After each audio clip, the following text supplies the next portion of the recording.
I've been a trauma surgeon for 15 years, but nothing prepares you for the silence of a waiting room after a life-altering diagnosis. Last Tuesday, we had a high-speed collision case come in. A 19-year-old girl named Maya. She was a pianist, a prodigy really, but the nerve damage to her hands was total. I had to go into that room and tell her she'd never play.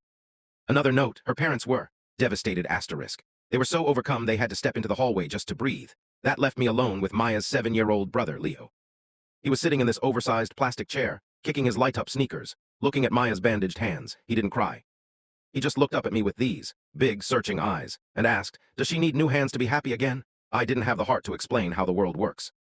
I just nodded and said, "It would take a miracle, buddy." I turned my back for asterisk 1 minute to check the monitors, and the kid was gone. I'm talking. Vanished. I panicked.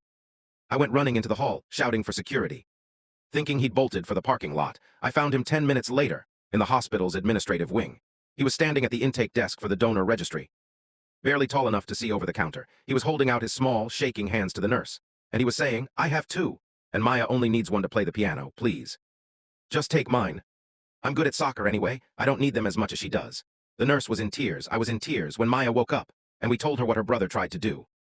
For the first time since the accident, she didn't look at her bandages, she looked at asterisk him, and she smiled, because even in the dark, that kind of love.